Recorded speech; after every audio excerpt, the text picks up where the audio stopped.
صاحب ابني شافه اتجنن ومعرفتش أسيطر عليه. اللي حصل بعد اللحظة دي ما كنتش متخيلة إنه ممكن يوصل لكده ولا في أسوأ توابيسي. بس علشان تفهموا لازم أحكي من الأول، مش من اللحظة اللي اتجنن فيها، لأ، من اللحظة اللي المجتمع كله شارك في اللي حصل. أنا اسمي نجلاء، عندي 41 سنة، مطلقة من 9 سنين وعايشة مع ابني وبنتي. ابني اسمه سيف، عنده 16 سنة، وبنتي ملك عندها 14 سنة.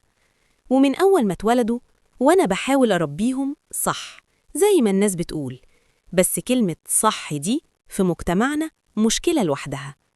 سيف وهو صغير كان كل حاجة مسموحاله، يغلط عادي، يزعق رجولة، يضرب ولد، يخرج سيبيه يتعلم.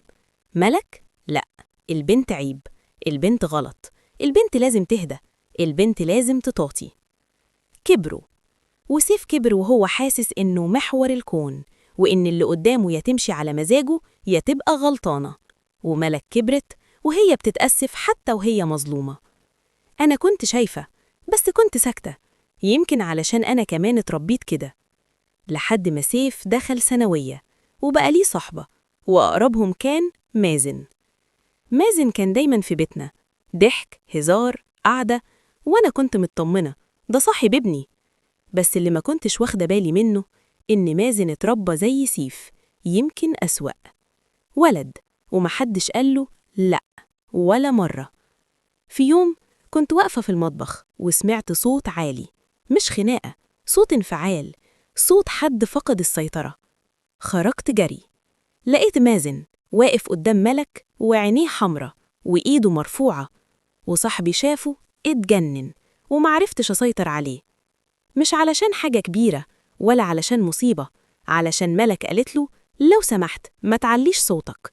بس هو اتربى إن البنت تسكت، وإن صوته أعلى، وإن رأيه أهم. سيف حاول يشده وأنا دخلت بينهم.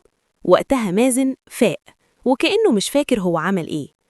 خرج، ومن ساعتها وأنا مش بنام، مش خوفاً على بنتي بس، لأ، خوفاً من الجيل اللي جاي. إحنا بنربي ولادنا إنهم رجالة، بس مش بنربيهم إنهم بني أدمين. وبنربي بناتنا إنهم يتحملوا، بس مش بنربيهم إنهم يعيشوا. الولد لما يغلط نقول لسه صغير، والبنت لما تغلط نقول كسرت راسنا. نستغرب بعد كده ليه الولد بيقسى وليه البنت بتتكسر. القصة دي مش عن مازن ولا عن سيف ولا عن ملك، القصة عننا، عن تربية مشوهة بتطلع ولد فاكر نفسه مالك وبنت فاكرة نفسها عبء.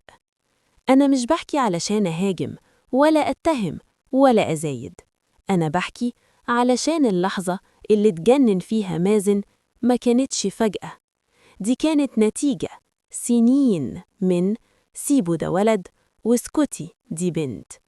اكتبولي رأيكم، هل إحنا بنربي ولا بنورث الغلط؟ وما تنسوش تعملوا لايك وما تنسوش المتابعة، علشان القصص الجاية هتكون أصدق وأوجع.